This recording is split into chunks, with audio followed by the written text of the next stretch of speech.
والسابقون السابقون، قرآن کہتا ہے، فرمایا اولئک المقربون، جنت والدین محمد کے مقام سے، ابو طالب کے مقام سے بہت چھوٹی ہے، اس لیے مولوی کو وہاں ابو طالب نظر نہیں آئے۔ کہاں ہے ابو طالب؟ کہاں ہے بابا محمد حضرت عبداللہ؟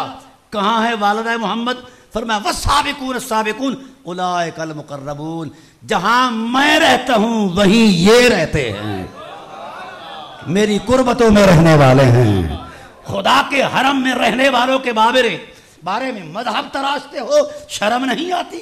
کبھی قبروں سے نکالتے ہو، کبھی کلمے پڑھواتے ہو۔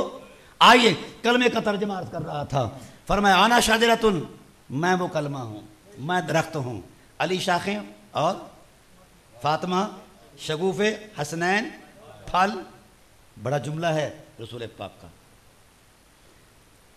اب آئیے، میں نے ایک جملہ بولا تھا اپنے آغاز کلام میں، یہ کہا تھا کہ لا الہ الا اللہ کے لفظوں سے اللہ کو ہٹا دو، کیا رہے گا؟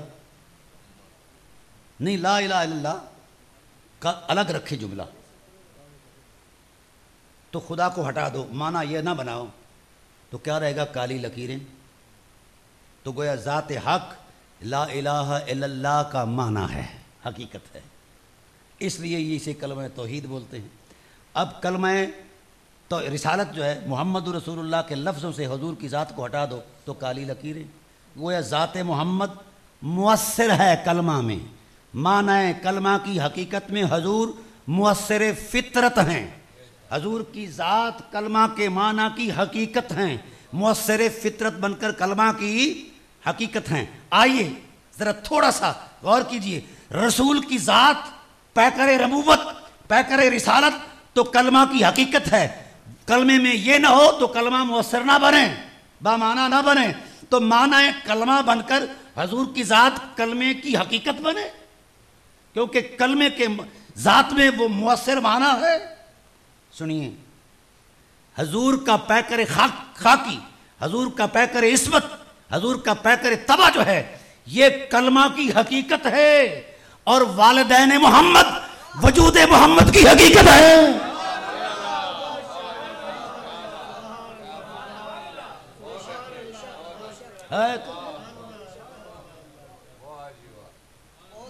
یہ قرآن کہہ رہا ہے اصلھا ثابت، جس کی جڑ بڑی مضبوط ہے۔ جڑ کب مضبوط ہوتی ہے؟ جب وہ آلودہ نہ ہو، کوئی سیونک نہ لگے، کوئی بیماری نہ لگے۔ اللہ نے فرمایا میں گواہی دیتا ہوں محمد کی ماں کی عصمت اتنی بلند ہے کہ یہ معیار عصمت ہے۔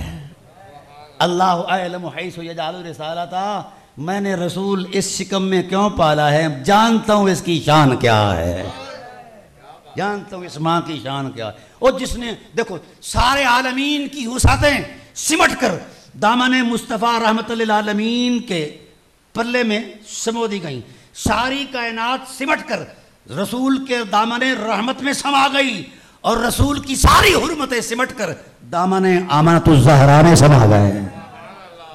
کتنی بڑی ماں ہے، کتنا بڑا بابا ہے، اصلھا ثابت۔ حضور نے ارشاد فرمایا اس کی تفسیر میں، فرمایا فلم یصبنی شیء من عہد الجاہلیت، میرے ماں باپ کو یہ کہنے والوں کہ یہ مثل نخلۃ مثل محمد مثل نخلۃ فی قباء الارض، یہ کہنے والوں ذرا آؤ تو صحیح، تجربے سے گزرو۔ میں گواہی دیتا ہوں فلم یصبنی، میرے ماں کی عصمت اور حرمت میں اتنی معراج تھی کہ اس کے ارادے کی قوت اتنی بلند تھی کہ دور جاہلیت کی کوئی شے بھی نہ اس کے وجود کو لگی ہے، نہ اس کے اخلاق میں اتری ہے۔ رسول گواہی دیں اور میں تلاش کرتا پھروں وہ جنتی کب بنیں گے۔ جنت بہت چھوٹی ہے رسول کی ماں سے، میں حوالے سے پیش کر رہا ہوں۔ حضور نے فرمایا افضل نساء العالمین اربعۃ، اس کائنات میں 4 عورتیں ایسی ہیں جن کے اوپر فضیلت ختم ہو جاتی ہیں۔ افضل، جتنی کائنات میں فضیلتیں ہیں 4 عورتوں پر آ کر ختم ہو جاتی ہیں۔ کون کون سی؟ آسیہ بنت مزاحم، مریم بنت عمران، خدیجہ بنت خویلد، فاطمہ بنت محمد۔ یہ 4 عورتیں نبوت کے فیصلے کے مطابق اتنی بلند ہیں، اس سے اوپر بلندی کا تصور کو نہیں، اور عالمین کے ٹائٹل پر بلند ہیں۔ افضل نساء العالمین اربعۃ، یہ تمام حدیث کی کتابوں میں یہ بات موجود ہے۔ میں یہاں ایک بات کرنا چاہتا ہوں، میں نے تلاش کیا، تحقیق کا طالب علم ہوں، کہ اس فضیلت کے پس منظر میں کیا ہے، یہ فضیلت ایسے کیوں آئی راہ جاتے ہوئے؟ تو قرآن نے کہا یہ فضیلت ایک نسبت کی حرمت میں آئی ہے۔ آسیہ بنت مزاحم بھی کل قیامت کے دن حرم نبوت کا سہاگ بنے گی۔ حضرت مریم بنت عمران بھی حرم نبوت میں خدمت گزار بنے گی۔ حضرت خدیجہ بنت خویلد تو دنیا میں بھی حضور کی حرم ہیں، زوجہ ہیں، اور آخرت میں بھی سب سے بڑی زوجہ عظمت والی ہیں، اور فاطمہ بنت محمد یہ رسول کی بیٹی ہیں۔ تو گویا نسبت رسالت کی تکریم میں یہ شان ملی، جو عورت رسول سے رشتہ ازدواج میں وابستہ ہو جائے اس سے اوپر فضیلتیں ختم ہو جاتی ہیں، فضیلت نہیں رہتی۔ جو عورت بیٹی ہونے کے حوالے سے رسول سے پیوست ہو جائے تو اس سے اوپر فضیلت ختم ہو جاتی ہے۔ اب یہ رشتے اپنی تکریم میں ایک بلند مقام رکھتے ہیں۔ 3 عورتیں رسول کی زوجائیں ہیں، 4تھی عورت رسول کی بیٹی ہے۔ اب یہ رشتوں کا ایک برم ہے، کلچر کے اعتبار سے، سوسائٹی، مذہب، فطرت، نیچر کے اعتبار سے اور عقائد کے اعتبار سے۔ آئیے جس عورت کو بیوی ہونے کا مقام ملا وہ کائنات کی فضیلتوں کے اس معیار پر ہے، اوپر فضیلت کوئی نہیں، وہ عالمین کے ٹائٹل میں ہے، 1-2 بندوں کے حوالے سے نہیں، نساء العالمین آیا ہے۔ فاطمہ بنت محمد یہ رسول کی بیٹی ہیں۔ تو جو عورتیں بیٹی ہونے کے شرف سے نوازی گئی، جو عورتیں بیوی ہونے کے شرف سے نوازی گئیں، ان کی شان یہ ہے کہ عالمین کی فضیلتیں وہاں رک جاتی ہیں، ٹھہر جاتی ہیں۔ تو یہ بیوی بیٹی کا یہ مقام ہے، اور جس نے محمد کو جنم دیا ہے، آپ بیٹھے ہیں نوجوان ساتھیوں، بیٹو بتاؤ، آپ اپنی بیوی کے برابر اپنی ماں کو سمجھتے ہیں؟ یار تمہیں شعور ہے کہ یہ ماں ہے، یہ بیوی ہے، تو کیا نبوت کا شعور کہیں چلا گیا تھا؟ مذاق نہ بڑھاؤ دین کو۔ تمہارے کلمے کی حقیقت میں، تمہارے کلمے کے معنی کی عظمت میں محسوس فطرت اگر والدین رسول نہ ہو تو کلمہ بنتا ہی نہیں ہے۔ یہ ملا عزم کا تراشا ہوا فراڈ ہے۔ اپنی کتابیں درست کرو، عقائد درست کرو، فطرت سے نہ کھیلو۔ ابو طالب مانا ہے، کلمہ ہے۔ بھائی سنیے، مجھے بولتے رہتے ہیں لوگ، آج تک الحمدللہ کسی عالم نے ایک لفظ نہیں لکھا کہ یہاں سے آپ نے غلطی کی، یہ عقیدہ چھیڑا۔ 194 گھنٹہ میں نے خطاب کیا ہے حضرت ابو طالب کی شان پر، اور وہ ٹیلی ویژن کی سکرین پر موجود ہے۔ 194 گھنٹہ، اور 62 گھنٹے میں نے رسول کی ماں کی شان میں گفتگو کی ہے۔ یہ ایک ریکارڈ ہے۔ 4500 سے زائد گھنٹے میں نے حرمت رسول پر گفتگو کی ہے، یہ ریکارڈ پر موجود ہے۔ کتابیں اس پر ترتیب دے رہے ہیں لوگ، یونیورسٹی کے اندر ہو رہا ہے یہ سا کام۔ بات یہ ہے، اس میں میرا کمال یا میرا کوئی لا الہ الا اللہ محمد رسول اللہ کرتی برابر بھی نہیں۔ میں نے سر رکھا دہلیز اہل بیت نبوت پر، یہ نعمتیں مجھے میسر آ گئی۔ ایک کانفرنس ہوئی فلیٹیز ہوٹل کے اندر، تو سرہند کے تاجدار حضرت موجد الفسانی علیہ رحمہ کے وہ سجادہ نشین آئے، اور بھی مشائخ آئے بڑے سارے۔ انہوں نے کہا ڈاکٹر فریدی آپ نے یہ لکھا ہے سگے والدین مصطفیٰ، یہ کیوں لکھا ہے؟ یہ تو لفظ اب متروک ہو چکا ہے، کوئی بھی اسکالر نہیں لکھتا، تم کیوں لکھ رہے ہو؟ میں نے کہا جی میں چھوٹا سا کاشتکار ہوں، ہم جب زمینوں میں کام کرتے ہیں رات کو شام کو چلے جاتے ہیں، کوئی چور آیا، کبھی کوئی کٹا لے گیا، کبھی کوئی بچھڑا لے گیا، کبھی کوئی جناب والا داتری لے گیا، کبھی کوئی لے گیا، تو ہم کیا کرتے ہیں حفظ ما تقدم کے تحت ہم اس پر ایک 4 دیواری کھینچ دیتے ہیں۔ پھر بھی چور آتے ہیں، پھلانگتے ہیں، لے جاتے ہیں، پھر ہم دروازہ لگاتے ہیں، پھر بھی وہ کنڈا شنڈا توڑ کر بھی داخل ہو کر کوئی نہ کوئی چیز لے جاتے ہیں، پھر ہم تالا لگاتے ہیں، تالے بھی کھل جاتے ہیں۔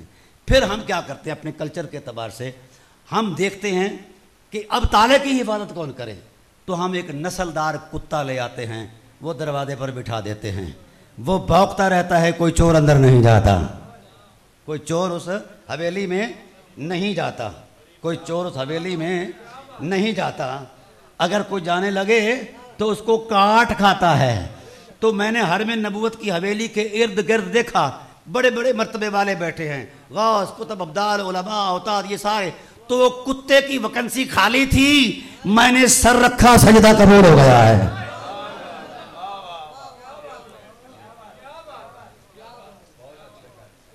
کوئی شخص مجھے ڈاکٹر فریدی کے ٹائٹل میں کبھی متاثر نہیں ہوا. جب وہ کہتے ہیں کہ سگے والدین مصطفیٰ, تو یہ میری معراج ہو جاتی ہے. میں نے کہا یہ تو میری جسارت ہے. ہو سکتا ہے اگر وہ مجھے اس معنی میں قبول کر لیں تو اس سے بڑا میرا بخت ہی کوئی نہیں ہے. دوستو, رسول کی دہلیز کی گواہ ہو جاؤ اور محافظ بن جاؤ. اور یاد رکھنا, مذہب جھوٹ ہے صاحب, فراڈ ہے, ملا کا بنایا ہوگا. میرے رسول فطرت نے کھڑے ہو کر فرمایا, الا ان للہ حرمات ثلاث, خدا کی کائنات میں 3 حرمتیں ہیں. من حفظہن حفظہ اللہ له فی الدنیا والآخرہ, جو ان حرمتوں کی حفاظت کرے گا اللہ دونوں جہانوں کی حفاظت کرے گا اس کے. ومن ضیعہن, جو ان کو ضائع کر دے گا, ان کی حفاظت نہیں کرے گا, ان کی تقریب نہیں کرے گا, اللہ اس کے وقار کو ضائع کر دے گا. اصحاب نے پوچھا, من ہن یا رسول اللہ, وہ حرمتیں کیا ہیں؟ فرمایا, حرمت الاسلام و حرمتی و حرمت اہل بیتی. اسلام کی حرمت, میری حرمت, میری اہل بیت کی حرمت. آج مولوی ترازو کر رہا ہے نبوت کے ممبر پر بیٹھ کر, او الو کے پٹھے ہے, تو نبی بن گیا ہے؟ تجھے کس نے حق دیا ہے زہرا کی حرمت کا ترازو کر؟ فلاں فلاں سے یہ کوئی بات ہے؟ میں قرآن کی ایک روشنی پیش کرتا ہوں آپ کو. جب موسیٰ علیہ السلام پیدا ہوئے تو آپ وہ سارا جانتے ہیں قصہ. تو خوف زدہ ہوئی, ان کی ماں کو دریا میں ڈال دیا. فرعون نے اٹھایا, موسیٰ کو دیکھا, وَأَلْقَيْتُ عَلَيْكَ مَحَبَّةً مِّنِّي وَلْتُصْنَعَ عَلَىٰ عَيْنِي, اللہ نے موسیٰ کے چہرے پر اپنی محبت کا نور ڈالا تو سب مدہوش ہو گئے. ہاں, تو جس پر اللہ ایک نگاہ محبت کی ڈالے اس کو کوئی نہیں چھیڑ سکتا. اور فَإِنَّكَ بِأَعْيُنِنَا کی شہادت کے مطابق جو ہر وقت خدا کی نگاہوں میں رہے, اللہ تعالیٰ ایک مرتبہ بڑی عظمت میں پیار میں حضور سے فرمایا, محبوب جانتے ہو ہم کون ہیں؟ اے اللہ میرا مولا ہے, آکے یار اس سے آگے بھی بات ہے. اے اللہ تیری مخلوق ہمارا ہے, اس سے بھی آگے بات کیا ہے؟ فرمایا, الذی یراک, میں ایک پوشیدہ حقیقت تھا, کسی میں ہمت اور طاقت نہیں تھی کہ میری معرفت کو پائے. الذی, میں وہ ہوں. لفظ الذی اس میں موصول ہے اور اس کا ما قبل ہمیشہ مبہم ہوتا ہے, اور اس کا ما بعد ہمیشہ اس ابہام کو دور کرنے کے لیے ہوتا ہے. تو فرمایا میں ایک مبہم حقیقت تھی, مجھے کوئی نہیں پہچانتا تھا.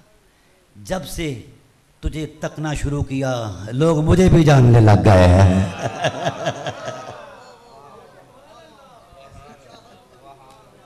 میں وہ ہوں جو تیری چاہتوں میں چھپا ہوا ہوں. میں مبہم ذات تھی. سبحان الذی اسریٰ بعبدہ, بھئی پاک ہے وہ ذات. کیا ذات ہے, اس کا تشخص کیا ہے, کوئی نہیں جانتا کیا ہے. اسریٰ بعبدہ, جب پردہ ہٹایا, میں وہ ہوں جس نے محمد کو معراج کرائی ہے. لوگوں نے کہا یہی خدا ہے. یہی خدا ہے. حضور نے بھی فرمایا, انا مرآت ذات جمال الحق, میں اللہ کے حسن کا شیشہ ہوں. تو عرض کر رہا تھا دوستو, سمیٹ رہا ہوں گفتگو کو. طبیعت میں تھکاوٹ تو نہیں آئی نا؟ نہیں, ڈیلی بول رہے ہیں. ادھاری سبحان اللہ نہیں میں نے سننی, ادھاری سبحان اللہ نہ, اس کا کوئی فائدہ ہے.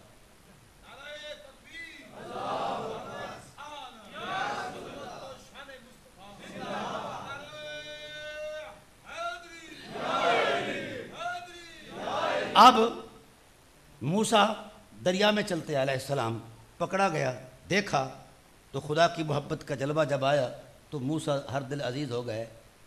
تو سب سے پہلے اس کو قتل کرنے کے لیے تلوار اٹھائی فرعون نے. تو حضرت آسیہ بنت مزاحم بولی, فرعون کی بیوی, اذ قالت امرأۃ فرعون قرۃ عین لی ولک, او فرعون اسے قتل نہ کر, یہ تو آنکھوں کی ٹھنڈک ہے. اب موسیٰ نے اپنی پیغمبری کا اعلان تو نہیں کیا تھا, نہ ہی کسی تاریخی پس منظر میں یہ حقیقت تھی, نہ ہی مطالعہ تھا, نہ شناسائی تھی. اس بی بی نے فرط جذبات میں لاؤبالی کے اندر غیر ارادی طور پر موسیٰ کو کہا قرۃ عین لی ولک، یہ میری آنکھ کی ٹھنڈک ہے۔ قدرت کی رحمت جو اٹھی، جبرائیل سے فرمایا ہو جبرائیل، اس نے میرے کلیم کو جاننے کے بغیر، جانتی نہیں پھر بھی کہتی ہے آنکھوں کی ٹھنڈک، کہتی تو سچ ہے نا۔ پیغمبر کے چہرے پر میرے حسن کے جلوے ہیں، سچ کہا، گواہ ہو، اٹھ جنت کے زبرجوں کے پتھروں سے اس بی بی کا محل میری ہمسائیگی میں بنا۔ یہ قرآن کی آیت ہے جو میں پیش کر رہا ہوں۔ حضرت آسیہ بنت مزاحم کا محل خدائے ذوالجلال کی اس جلوہ گاہ کے قریب ہے جہاں خدا اپنے حسن کی تلاوت کری لوگوں کو بلائیں گے۔ کیوں؟ اس نے کلیم کو فرط جذبات میں غیر ارادی طور پر نادانستگی کے عالم میں کہا یہ آنکھوں کی ٹھنڈک۔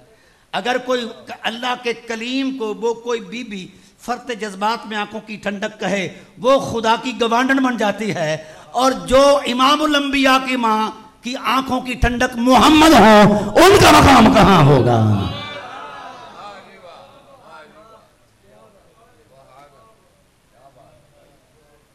قرآن کی حضرت آیت اترتی ہے ان اللہ ملائکتہ یصلون علی النبی، تمام علماء اسے پڑھتے ہیں، میں معنی کلمہ عرض کر رہا ہوں۔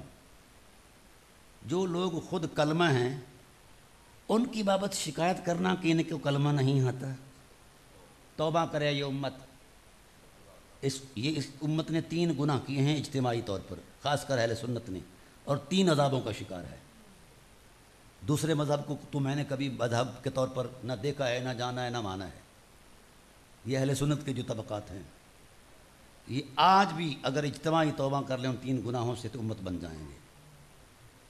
لیکن ذرا نظریہ ضرورت رد میں آتا ہے، روٹی روزی رد میں آتی ہے۔ اس پر میں پھر کبھی گفتگو کروں گا۔ میں نے تقریباً 22-23 آپ کے پاکستان کی یونیورسٹیز ہیں یا باہر کی یونیورسٹی کے اندر میں نے یہ دیا ہے، میرا 6 گھنٹے کا یہ خطاب ہے کہ یہ کون سے گناہ ہے، اس کی حقیقت کیا ہے، پھر سے انشاءاللہ کبھی۔ لیکن ہم یہ جو بات عرض کرنا چاہتا ہوں کہ رسول کو اگر کوئی لا علمی پر بھی پیار کا احساس دیتا ہے تو اللہ اسے اپنی قرب دیتا ہے۔ کیا دیتا ہے؟ بھئی اگر آپ کو میرا استدلال پسند نہیں تو میں رسول پاک کو لے آتا ہوں۔ رسول پاک صلی اللہ علیہ وسلم بیٹھے ہیں اصحاب کے ہجوم میں، یمن کا رہنے والا ایک شخص آیا، سواد بن کارب، وہ جنات کا شکاری تھا، جس طرح پیر صاحب جنوں کو لترول کرتے ہیں نا، وہ بھی یہ کرتا تھا۔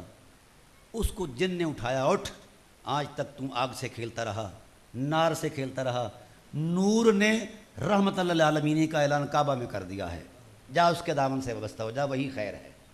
وہ اٹھا آیا، پوچھا کہ اس نام کا بندہ کہاں ہے؟ انہوں نے کہا وہ اپنے دوستوں کے ساتھ حرم کعبہ میں بیٹھا ہوگا۔ حرم میں آیا تو یہ بات بڑی قابل غور ہے، میں اہل علم سے گزارش کرتا ہوں۔ اب اس کی شناسائی نہیں تھی، جان پہچان نہیں تھی، الیک سلیک نہیں تھی، ملاقات نہیں تھی۔ وہ ایک وضع قطع کے بندوں کو دیکھ کر پریشان ہے کہ کس کو کہوں کہ کون محمد ہے۔ حضور عام غریبوں میں چھپ کر بیٹھے تھے۔ ہائے ہائے ہائے ہائے، آج کوئی غریب ڈیرے پر آ جائے تو ہمیں نحوست محسوس ہوتی ہے، ہمیں نحوست محسوس ہوتی ہے کہ یہ کیسے آ گیا ہے، وحشت محسوس ہوتی ہے۔ تو میرے رسول نے، یہ میں تحقیق کا طالب علم ہوں، ہزاروں کتابیں میں نے سیرت کی پڑھی اور اسماء الرجال کی، حدیث کی، کم از کم میرے 40 سالہ مطالعہ کے اندر میں نے ایک سطر کہیں نہیں دیکھی جس میں یہ لکھا ہو کہ رسالت پناہ عالم نے زندگی میں کبھی ایک مرتبہ پروٹوکول لیا ہے۔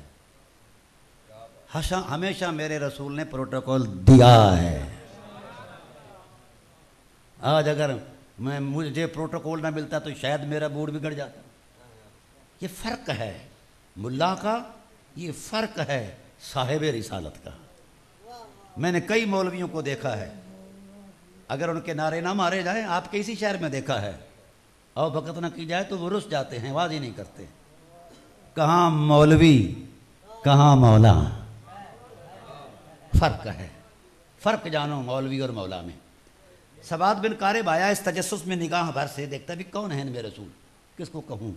تو ابھی وہ دیکھ رہا ہے کہ کس پر نظر ٹکاؤں، تو کریم آقا نے نبوت کے دونوں بازو پھیلائے، کہا مرحبا بک یا سواد بن قاربی، سواد بن قارب، تو نہیں جانتا محمد تو جانتا ہے نا، تجھے جانتا ہوں، تیرے پیو کو جانتا ہوں، باپ کو جانتا ہوں. سواد بن قارب فرمایا ولا تقل لی کلمۃ انا عالم ما جاء بک، مجھے اپنی بپتا نہیں سنانی، کہانی نہیں سنانی تو کیوں آیا ہے، کیسے آیا ہے، میں وہ ارمان بھی جانتا ہوں جو تیرے دل میں انگڑائی لے رہے ہیں. میری نگاہ نبوت تیرے خیالوں کو بھی ڈھونڈ رہی ہے کہ کیا کر رہے ہیں. ہائے ہائے ہائے. اب وہ مچل گیا، بے بات بن گئی، آگے بڑھا، کہا اے جہاں پناہ عالم، بات یہ ہے نہ میں آپ کو جانتا ہوں نہ آپ مجھے جانتے ہیں، آپ نے مجھے شناسائی بخشی اور یہ پذیرائی بخشی، مجھے بھی کچھ کہنے کی اجازت دو. کہا کہانی نہیں سنانی، کہا کہانی نہیں سناؤں گا، دل میں چھپے ہوئے ارمان تو سنا سکتا ہوں. کہا یہ سنا سکتے ہو. کہا تیرے ارمانوں کا عنوان کیا ہے؟ کہا تیری بارگاہ میں کھڑے ہو کر تیری نعت سنانا چاہتا ہوں. وہ کس مدرسے میں گیا تھا؟ بولو نا، کس مولوی کے پاس گیا تھا؟ اس نے چوہیں عظمت ذوق سے چہرہ محمد کو تکا تو عرفان نصیب ہو گیا. جو شخص ایک نظر سے رسول کے چہرے کو تک لے اس کو عرفان مل جاتا ہے، اور جس نے 50 سال تک نبوت کے چہرے سے نظر ہٹائی نہیں،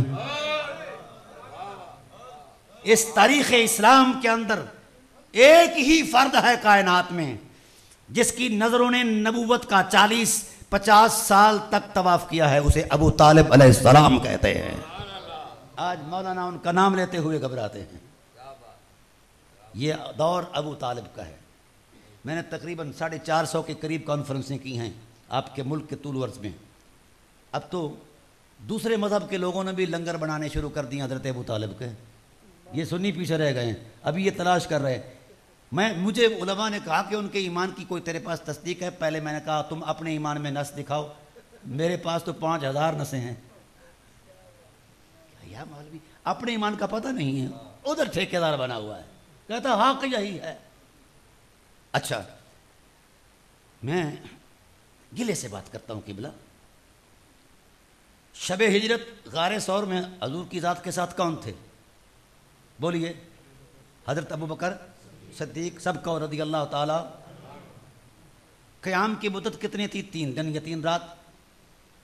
عنوان قیام کیا تھا؟ نبی کا پہرا، حفاظت، نبوت کے چہرے کی لطافت کا تکنا، یہی تھا نا، اس کے علاوہ تو کوئی نہیں تھا. لیکن غار ثور کے اندر پانی کا مشکیزہ، روٹی، سرمایہ، سواری، یہ سب چیزیں موجود تھیں. آئیے اب اس ٹائٹل میں جو گزرتا ہے اس کا مقام کیا ہے؟ ام المومنین حضرت عائشہ صدیقہ نے حضور سے کہا جہاں پناہ عالم آپ کے غلاموں میں کوئی ایسا بلند بخت غلام ہے جس کی اتنی نیکیاں ہوں جتنے آسمان کے ستارے ہیں؟ تو حضور نے برجستہ کہا یہ میرے عمر کی شان ہے. تو تھوڑا سا ان کو تعجب ہوا تو حضور نے ان کے مزاج کو جانچا، کہا ہاں اتعجبین علی ذالک، کس بات پر تعجب ہے؟ اور تیری خواہش تھی کہ یہاں تیرے باپ صدیق اکبر کا ٹائٹل ہوتا؟ کہا یا رسول اللہ دل میں تو یہی بات تھی کہ وہ ہر وقت آپ کے ساتھ یوں بن کر رہتے ہیں. اچھا بڑی عجیب بات ہے دوستو. خدا کے رسول نے کہا عائشہ تیرے باپ کی غار والی ایک نیکی آسمان سے بڑی ہے. آسمان کے سینے میں چھپے ہوئے ستارے جو ہیں ان کی نور پر اس نیکی کا نور غالب ہے. آسمان چھوٹا ہے، تیرے باپ کی نیکی بڑی ہے. بھئی اس نیکی کا عنوان کیا تھا؟ رسول کی وفا میں اتر کر رسول کے حسن کا پہرا، وہ نگاہیں جو رسول کی غربت کا 3 رات پہرا دیں، وہ نیکی اتنی بلند ہے.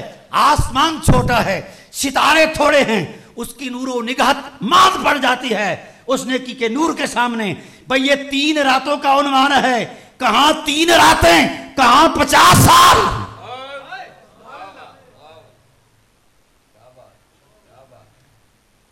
خدا سے مولانا کہو کہ اللہ آسمان بنا جو ابو طالب کی نیکی کا پیمانہ بنے.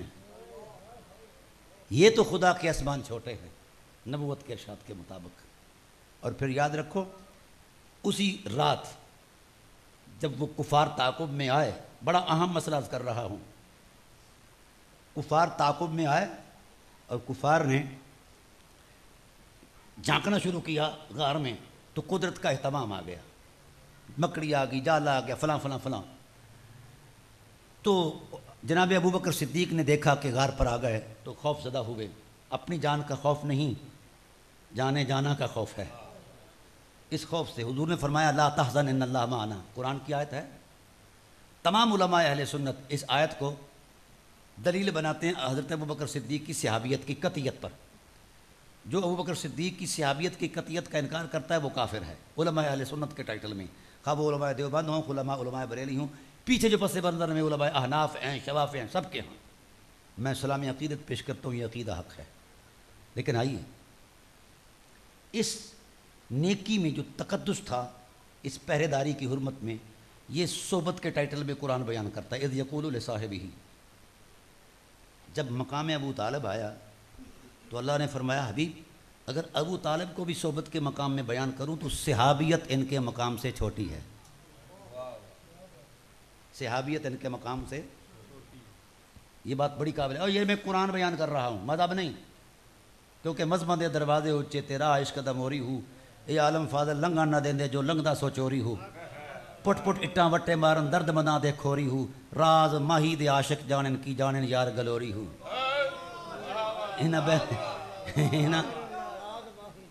راز ماہی دے عاشق جانن. اب اللہ وحدہ لا شریک سے حضور نے کہا ہے اللہ پھر ابو طالب کو کس شان میں بیان کرنا چاہتے ہو؟ تو اللہ نے فرمایا بسم اللہ الرحمن الرحیم والضحیٰ واللیل اذا سجا ما ودعک ربک وما قلی وللآخرۃ خیر لک من الاولی ولسوف یعطیک ربک فترضی الم یجدک یتیما فآوی. علماء کو ایک نکتہ پیش کر رہا ہوں، پھر اختتام کرتے ہیں. حبیب جب آپ کو ہم نے یتیم پایا تو فرشتوں نے مجھے کہا کہ تیرا محبوب یتیم اور بے سہارا پیدا ہوا. تو فرمایا آوا، میں اپنے محبوب کو اپنی آغوش شفقت دوں گا. اپنی آوا کا فاعل اللہ ہے، الم یجد کا یتیمن فآوا، اپنے محبوب کو شفقت کی آغوش میں دوں گا. اے اللہ تیرے نہ کپڑے، نہ تیرا جھولا، نہ تیری آغوش. کہا ہے اے اللہ اس کی صورت کیا ہے؟ فرمایا ذات ابو طالب خدا کی آغوش ہے. الم یجد کا یتیمن. چونکہ اہل سنت ہوں اس ٹائٹل میں مطالعہ کرتا ہوں، میں نے 1200 سے زائد اہل سنت کی تفسیروں میں دیکھا ہے. آوا کا معنی تلاش کرتے رہے 1200 سال تک علماء، روئے کائنات پر کوئی معنی کسی مفسر کو ملا ہی نہیں کہ کوئی تلاش کر کے جڑ ہی دیں. جڑنے کے لیے بھی کوئی نہیں ملا کیونکہ کوئی معنی اور تھا ہی نہیں. تو پھر علماء اہل سنت مجبور ہو گئے آوا کو الایوا مصدر سے مشتق مان کر. کہا الایوا کا معنی ہے اے زمہ کا الی امی کا ابی طالب یا حبیب اللہ. حبیب لوگ صحبت اختیار کر کے شان صحابیت میں اترتے ہیں. اگر اس کو صحابی کہوں تو ان کے مرتبے سے صحابیت بہت چھوٹی ہے. ہم نے وجود نبوت کو وجود ابو طالب میں ضم کر دیا ہے، دو حقیقتوں کو ایک کر دیا ہے. دو حقیقتوں کو ایک کر دیا ہے. اے زمہ کا الہ امی کا ابی طالب یا حبیب اللہ. آپ روح المعانی سے لے کر اوپر تک ابن ابی حاتم تک چلے جائیں، تنویر المقباس تک چلے جائیں، جہاں کہیں چلے جائیں، کسی صحابی کو بھی کسی تابعی کو بھی جنہوں نے بھی تفسیر میں قلم اٹھایا ہے سوائے ذات ابو طالب کے اس آیت کا کوئی معنی ملا ہی نہیں. جو خدا کے کلام کا معنی بن کر مشیت الہی کا حوالہ بن کر میرے اور آپ کے آقا کی حفاظت کرے، اس کی بابت یہ کہا جائے کہ اس کو کلمے کا پتہ نہیں، یہ ڈرامہ ہے، ڈرامہ، یہ فرسودہ باتیں ہیں، ملا عزم کا تراشا ہوا تصور دین ہے، اس کی کوئی حقیقت نہیں، فراڈ ہے۔ میں نے اپنی کتاب کے ٹائٹل پر لکھا ہے حضرت ابو طالب علیہ السلام کی ذات پر لگایا جانے والا کفر کا الزام کائنات کا بدترین جھوٹ ہے۔ یہ میرا جملہ ہے اور چیلنج ہے روئے کائنات کے سارے علماء پر۔ یہ میری بات ہوتی تو 1000 مرتبہ غلط تھی، یہ خدا کے قرآنت ہے۔ ہم نے ابھی میں آپ کو بیان کر کے آؤں کہ نبی کی تلیوں کو چومنے والے نالین کو آپ سر پر رکھتے ہیں، جو تلیوں کے بوسلے ضرورت ہے محض، اور جس کی آغوش میں رسول 50 سال کھیلتے رہے، قرآن کی 4,500 آیتیں جس کے پہلو میں نازل ہوں، اسے نہیں پتا کہ قرآن کیا ہے۔ لوگو اس مذہبی فساد سے بچ جاؤ، جس طرح میرے رسول نے دامن ابو طالب میں پناہ لے کر نبوت کا کام کیا ہے۔ آج اگر دین کی بقا چاہتے ہو تو پھر اسوہ ابو طالب آج بھی ہمارا امام ہے، اور ضمانت ہے میرے رسول کی۔ امت جہاں جب کہیں نہ کٹھی ہو سکے تو ابو طالب کے دامن میں آ جاؤ، امت بنا دے گا خدا۔ کیونکہ یہ مولوی یہ ٹریڈ کمپنیاں چلا رہے ہیں، ادھر نہیں جاتے، ادھر شک پڑ گیا ہے۔ اپنے ایمان کی ان میں سے کسی کے پاس تصدیق نہیں، ان کے ایمان کی تصدیق ہے جن پر ایمان ناز کرتا ہے۔ کون ہے ابو طالب؟ سنیے، حضرت سیدنا ابوبکر صدیق رضی اللہ عنہ سے لے کر قیامت تک آخری آنے والے مسلمان تک جتنے بھی کائنات کے صاحبان ایمان ہے، ہر ایک کا ایمان ممنون احسان ابی طالب ہے۔ ہم تراش رہے ہیں مذہب کو، فراڈ ڈرامے کو وا کر رہے ہیں۔ توبہ کرے امت، استغفار کرے۔ سوال ہوتا ہے مجھ پر کہ جناب بڑے بڑے اکابر نے نہیں مانا، جن اکابر کا نام لیا جاتا ہے ان میں سے صاحب وحی کون ہے؟ بولیے۔ آپ اس اکابر کا تاریخی جنم پتری لیں، اس کا دائرہ علم دیکھیں، پھر بات کریں۔ میں وحی الہی کی بات کر رہا ہوں، میں خدا کی وحی کی روشنی میں بول رہا ہوں، اور آپ یہ فلسفے دیتے ہیں۔ میں بات کرنا پسند نہیں کرتا، ہمارے اکابر جن کی جوتوں کی خاک بھی ہمارے ہر قد و قامت سے بلند و بالا ہے، اس وقت دنیا ذرائع ابلاغ نہیں تھے، آج موجود ہے۔ میری جیب میں ایک آلہ رہتا ہے ہر وقت، گاڑی میں بھی، جہاز میں ہوتا ہوں وہ بھی، 8 لاکھ کتابیں اس کے اندر ہیں، اور ایک ایک کتاب 30 جلدوں پر مشتمل ہے، ایک جلد 1000 صفحے پر مشتمل ہے۔ اب کون سی بات رہ گئی ہے؟ اگر اہل سنت اپنی بقا چاہتی ہے تو دامن ابو طالب سے وابستہ ہو جائے۔ اور خدا نے کیا کہا؟ ایک معنی حضور کر کے اجازت چاہوں گا۔ یہ ہم کرتے ہیں کہ حضور یتیم پیدا ہوئے، عرفاء یہ معنی نہیں مانتے، اس میں کوئی شک نہیں، باپ سر پر نہ ہو تو بچہ یتیم ہے۔ جب خدا نے آغوش دے دی، اب یتیمی کیا رہی؟ وہ کہتے ہیں علم یزید کا یتیمن کا معنی یہ نہیں، معنی یہ یتیمن جو ہے یتمن سے مشتق ہے، یتمن سے مشتق ہے، جس کا معنی ہے بے مثال موتی، حسن میں شاہکار اور حسن میں معیار، یتمن کا معنی ہے۔ تو فرمایا حبیب ہم نے آپ کو حسن کی انتہا پر پایا، جس سے اوپر حسن کا تصور اور امکان ہی نہیں تھا، تو ہم نے اس کو دیا جو حسن کا قدردان تھا، جو حسن کا۔ میں نے پہلے آپ کو سنایا ہے، نبی کے اپنے لب خاموش، قرآن خاموش، جبرائیل خاموش، خدا خاموش، بابا ابو طالب حضور کو لوریاں دیتا ہے اور کہتا کیا ہے؟ یا شاہد الخلق علیہ فاشہدی انی علی دین النبی محمدی۔ اے اللہ تو گواہ ہو جا، اس نے جب اعلان کرنا ہے ہوتا رہے گا، آج ہی میں اس کے دین کی حرمت کا یقین کرتا ہوں۔ مولاناؤں کو بعد میں خواب آیا ہے دین کیا ہوتا ہے، ان راہوں سے گزرے نہیں۔ ابو طالب کی نام کی تسبیح کرنا امت اگر وظیفہ بنا لے تو خدا دین کو غالب کر دے گا۔ یہ آپ درود پڑھتے ہیں مولانا، اللہم صلی علی محمد، کیوں پڑھتے ہو؟ آیت ہے پیچھے، اللہ بھی پڑھتا ہے، فرشتے بھی۔ میں امام بخاری کا نظریہ پیش کر رہا ہوں. امام بخاری کا جب آیت اتری تو اصحاب رسول نے کہا سلام کا طریقہ ہم میں رائج ہے، صلاۃ نہیں آتا، علمنا الصلاۃ، صلاۃ بتا. تو حضور نے فرمایا صلاۃ میرے حسن کے احساسوں کی حرمت کو بیان کرنا ہے. اے اصحاب رسول تم کیا جانو میرے حسن کا جغرافیہ کتنا ہے. قولو اللہم صلی علی، تم یہ بات خدا سے کہو اے اللہ تو پڑھتا ہی ہے، ہمیں ڈھنگ نہیں ہے، ہماری طرف سے تو بھی محمد پر درود بھیج. ہمارا ترجمان بھر کے ہماری طرف سے محمد کریم کو درود بھیج. جو بات میں کہہ رہا ہوں وہ یہ بڑی بلند ہے، میری طرف سے نہیں ہے، خدا کے رسول کی طرف سے.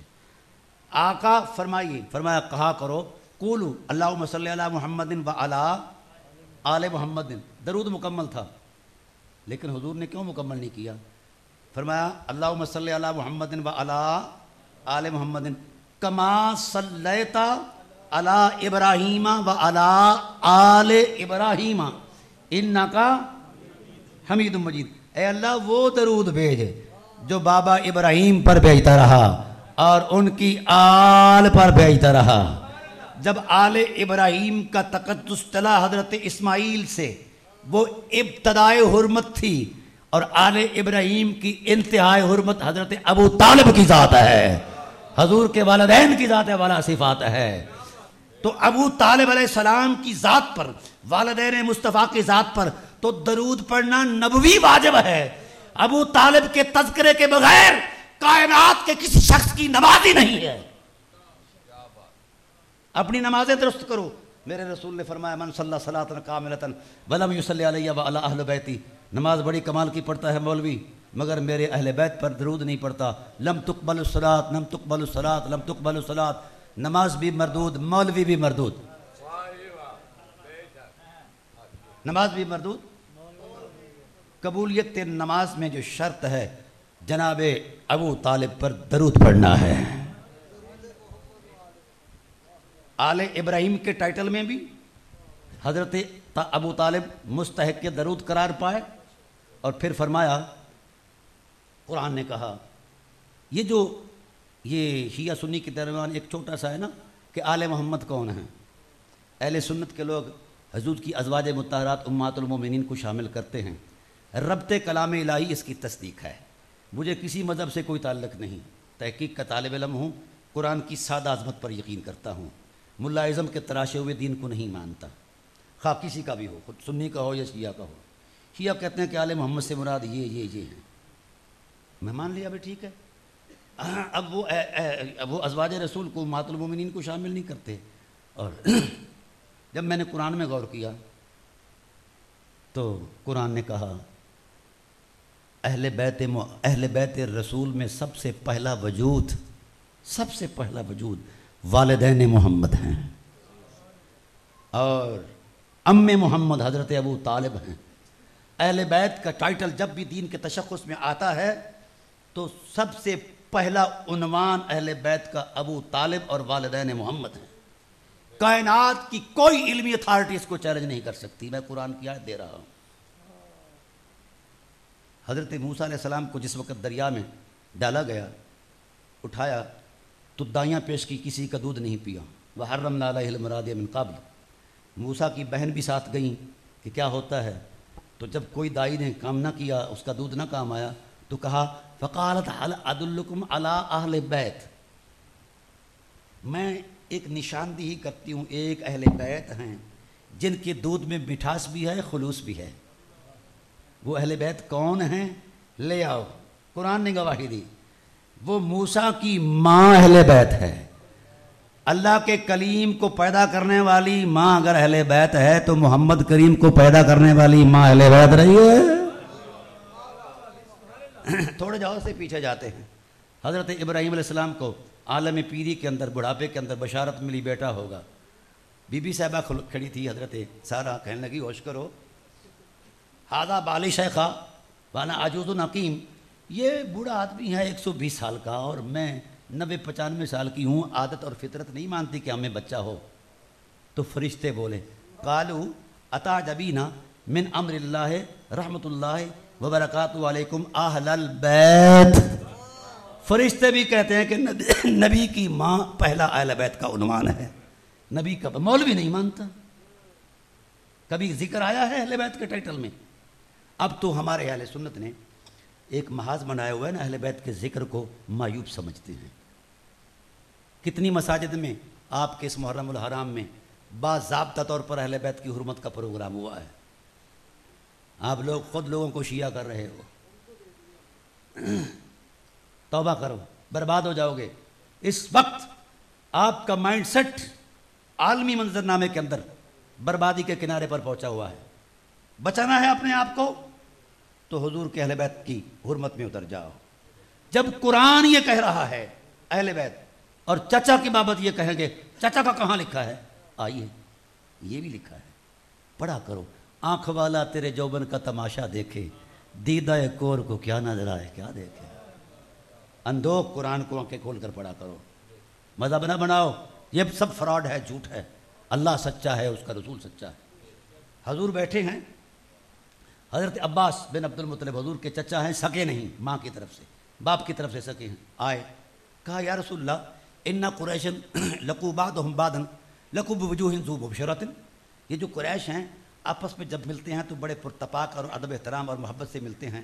جب ہم سے ملتے ہیں تو اوپرے ہو جاتے ہیں. جب ہم ان کی محفلوں سے گزرتے ہیں جو باتیں ہی کلوز کر دیتے ہیں کہ کوئی ہاشمی نہ سن لے. یہ بنی ہاشم سے محبت نہیں کرتے. یہ شکایت کی. سنیے میرے رسول کا فتویٰ، اور یہ حدیث کی 28 کتابوں کا حوالہ پیش کر رہا ہے فقیہ. آپ میری کتابیں پڑھیں گے تو آپ کو اندازہ ہوگا اہل سنت ہوتا کون ہے.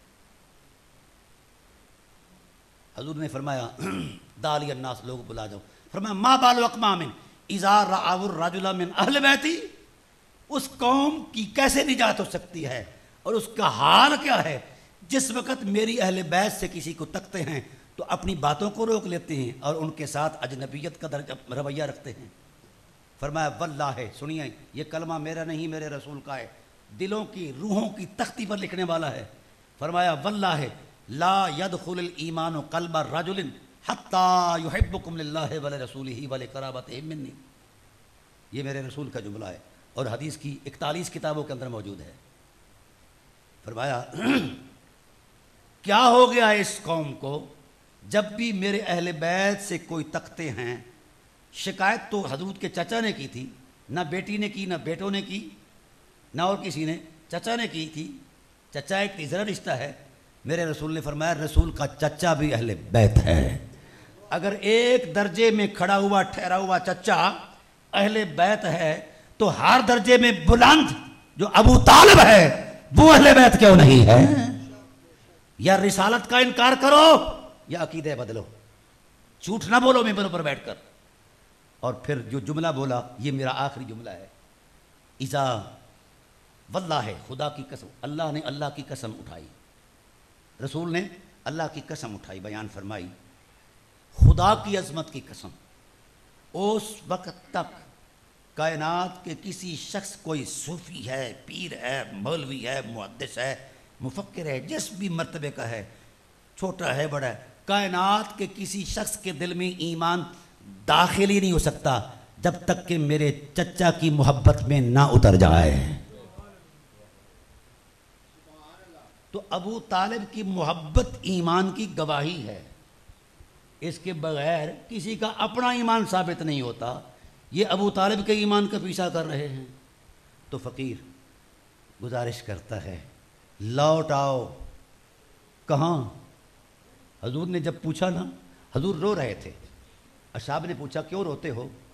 عرض کی یا رسول اللہ روتے اس لیے ہیں. حضور نے فرمایا اس لیے روتا ہوں کہ میری امت ٹوٹ جائے گی، فرقہ فرقہ ہو جائے گی.